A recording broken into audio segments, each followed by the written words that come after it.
Hello po! Time check and it's 11:06 PM. Isa nga lang ang event today and kauwi nga sa bahay ay nagyayaya yung kapatid ko na bumili daw kami ng bibingka and puto bongbong. Nagki-crave daw siya. Aba, daig pa naglilihi. Anyways, kanina pa talagang nasa event pa lang kami ay nangungulit na siyang bili daw kami pag uwi namin. Sabi ko nga ay busog pa kami. So pag uwi na lang namin tapos kahit this oras na doon na lang kami bili. Pababain lang muna namin kinain namin kasi super busog talaga namin. Fast forward ay andito na nga kami. Dito kami ulit bibili sa harap ng malaking simbahan sa Angeles. Last time on my previous vlogs, dito nga kami nag-food trip nila ate at pinsan ko and di ko nga nasama yung kapatid ko dito. And remember the stall na sabi ko ay sobrang haba ng pila at talagang pinipilahan. And curious nga ako bakit mahaba ang pila. Kaya ngayon namin itatry na dito naman bumili. Ayan nga yung prices ng puto bongbong and bibingka nila. Tig-isang bibingka nga and puto bongbong ang order ko. Sa kapatid ko naman ay isang bibingka din and 2 puto bongbong. Curious nga daw siya sa lasa kaya kinrave niya din. Parehas nga kami yung first time makakatikim nito kaya excited ako. Mahilig nga sa kakanin ng kapatid ko and after ilang years ngayon lang din ulit siya makakatikim ng bibingka. And first time naman sa puto bongbong din. Parehas nga special ang order namin and look at the toppings na very generous. Ginagawa pa nga lang ay naglalaway na ako. Wala na din masyadong tao kaya nakabili kami agad and malaya ako nakapag-video ng malapitan. And this oras na din kasi neto pero nagtitinda pa din naman sila and siguro nagpapaubos na lang ng tinda kasi wala nang nagluluto and mga nakasalang na bibingka at puto bongbong. Then, nakauwi na nga kami at excited nang kumain. Inuna ko nga agad tikman ang puto bongbong na first time ko lang matitikman. Excited nga ako nito and let's find out bakit din talaga pinipilahan ang stall na pinagbilhan namin. Matigas nga at ang hirap ikat kasi napakalagkit. Dahil na din siguro kasi di na siya mainit and I think mas masarap siya kung mainit pa. Malamig na kasi ito ay nakastock na lang doon dahil pinapaubos na nga lang. Ayan din yung bibingka and hello sa mama namin inintay pa kami kasi gusto niya din kumain and taste test na nga din and wag niyo na lang din pansinin si mama ko. Masarap naman siya kaya lang ay di na kasi mainit at feeling ko ay mas masarap talaga ito kapag mainit pa at bagong luto kasi ang lagkit niya at medyo matigas na, super chewy niya ngang nguyain at medyo nakakabulunan pa. Not bad for my first try naman kasi nasarapan naman ako. Uulitin ko na lang ulit kumain neto and itatry kapag bagong luto ko siya nabili. At isa pa, nakakaumay nga lang din siya dahil sa dami ng toppings lalo na ng cheese. Also, yung bibingka din pala nila ay masarap. Masarap din pero for me ay mas masarap yung unang nabilhan namin noon. Nung kami nila ate ang magkakasama, it's just that dahil siguro mahaba at madaming bumibili sa stall nila ay dahil mas mura siya ng 5 pesos sa iba. But anyways, parehong mas masarap naman. Pero mas masarap nga lang sa unang nabilhan namin na bibingka ha. I don't know pa sa puto bongbong naman. Baka yung dito sa pinagbilhan naman namin yung mas masarap. So it's a tie I guess. At after yung kumain ng mga kakanin, ayan at napaluto ng ramen ang kapatid ko sa sobrang umay. Para pantanggal daw ng umay. Kahit ako ay naumay din kasi. Kaya kumain na din ako. And then after ay natulog na din. Kinabukasan nga ay day off naman namin, kaya lang at ayan may biglaang setup na nga din kami sa court ng barangay namin. Nangihiram nga lang yung kaibigan ko sana ng mga backdrop at sila na lang daw ang mag-aayos. Kahit may simpleng ayos lang daw sana sa court for picture taking ng mga newly elected officials ng barangay namin after ng parade nila mamaya. Kaya lang ay di naman kami nakatiis at kami na lang din ang nag-setup. Mabilis lang naman at tinapos namin agad bago kami pumunta sa lakad namin today. Pumunta na nga din pala si ate para tulungan kami at mas mapabilis. Kasama din kasi namin siya sa lakad namin today at pupunta nga kami kina papa na papa nila kasama ng mga bata. And ayan ang final look. And hanggang dito na lang po. Thank you po and char lang. At ayan nga andito na kami kina papa. Tapos na din kaming kumain niya ng tanghalian at nagtatambay na lang. Nakipaglaro na nga din ako kay Zian at niyakag niya din kasi akong makipaglaro ng pasahan bola. Nagaantay na nga lang din kami ng oras dyan habang tinatapos nila papa ni yung kolong namin na ipinagpalit sa kolong ni papa. Plano nga lang talaga namin ipa-repair lang naman yung kolong namin at ipababa sana ng kaunti kasi masyadong mataas kaya nagwiwigil lagi. Kaya lang ay bigla namang sabi ni papa na magpalit na lang daw kami ng kolong para di na maraming gawin pa. Kinabi na nga silang tapusin yung paglipat ng kolong at umuwi na din kami niyan after. And after nga neto ay may last lakad pa kami niyan.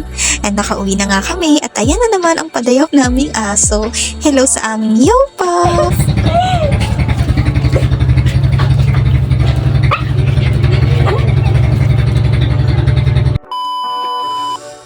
Pag-uwi nga ay naghilamos lang kami at nagpalit ng damit tapos umalis na ulit.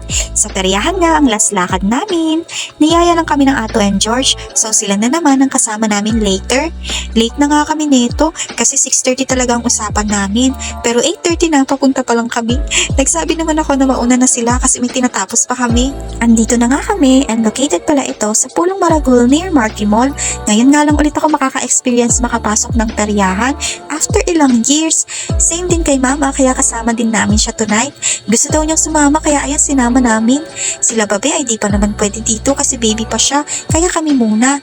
Tapos sa labas pa nga lang bago entrance ay may mga mascot na pwede kang magpa-picture kaya nauna na nga kami diyang magpa-picture. Diyan nga nagpa-picture si mama sa robot na di ko alam ang name and si mama lang palang nagpa-picture kasi nahihiya pala ako dyan. Wow, mahiya! Char! Then next ay nag-proceed na kami sa bilihan ng ticket para makapasok na. 50 pesos pala per head ang ticket for entrance. So 150 pesos in total kasi tatlo kami nila mama. Tapos pumasok na nga din kami at hinanap namin agad sila Kim at Ma'am George. Nag-message na din naman ako kaya lang mahina ang signal kaya nag-ikot na din kami agad. At dito nga namin sila naabutan sa may color game.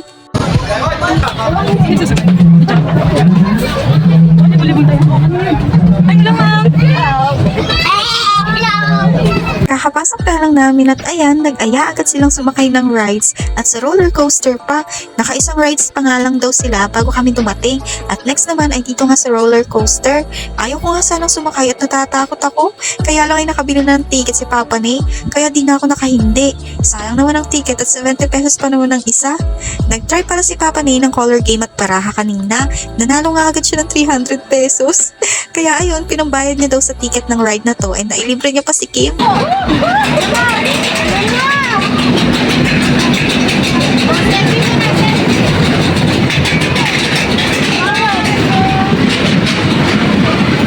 Oy, ba't hindi ako kasali? Game, game, game. It's a fine night out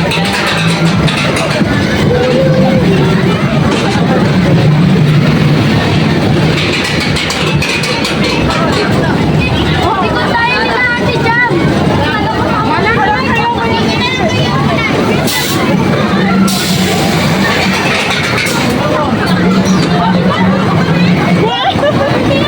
Kaya pa talaga si Daniel eh. Ayoko doon. Ate Jam! Hindi, tabi kami ni Jam. Tabi kami ni Jam. Kami na nga ang next sa pila at sumakay na kami. Gustong-gusto nga ni Papa Nay sa harapan at pinipilit ako. Pero di ako tumabi dahil natatakot ako. Kaya kay Jam na lang ako tumabi sa pangalawang row. Naalala ko ang sobrang takot ako sa rides na to nung bata ako at nagka-phobia. Ewan ko ba ngayon ba't ako napasakay ulit? Anyways, good luck and let's G! At warning pala at pasensya na sa mga sigawan namin dito sa mga next na clip. One, two, three. Kayo, picture ko kayo. May ano ba ng pa dito?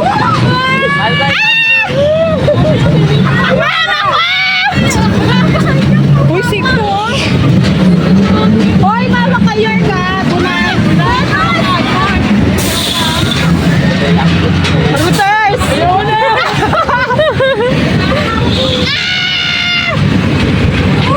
Yun na. Parang maganda talaga sa harap, no? Kung nagbibideo. Kaya lang ayaw. Oh!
Yun na pala yun.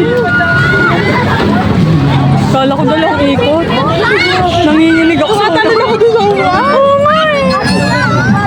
After nga namin mag-one ride, ayan at tumaretso na agad kami ni Mama sa bilihan ng mga makakain. Kanina pa nga nagyaya si Mama na kumain at ako din ay gutom na din. Pinilhan ko nga si Mama ng shawarma at ako naman ay nag-order ng french fries. Sakto lang din naman ang mga prices ng mga pagkain dito at di ganun kamahalan. Halos same pa din naman ang price pag bibili ka outside dito. Tapos si Papa Nay naman ay tusok-tusok ang pinabili. Tapos nag-order na din ako ng siomay at tinikman. Pinatikim ko na nga din sa kanila dahil in fairness ang sarap ng siomay nila.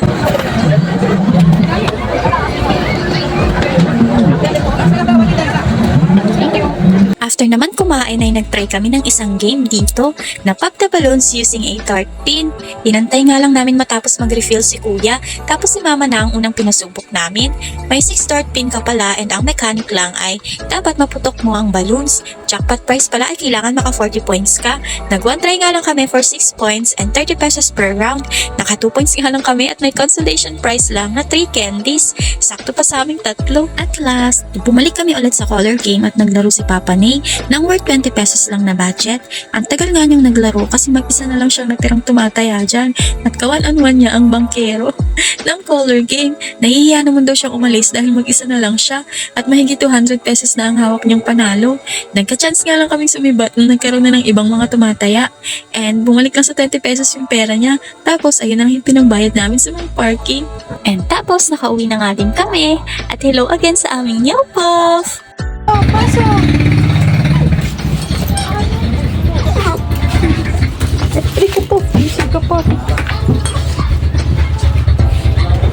Ay, pakang sakit. Dito, yung puff namin! Dito! And flex ko na din pala na kauwi namin, tapos na din palang gawin ni Papa yung pinagawa kong bag for bending lights namin.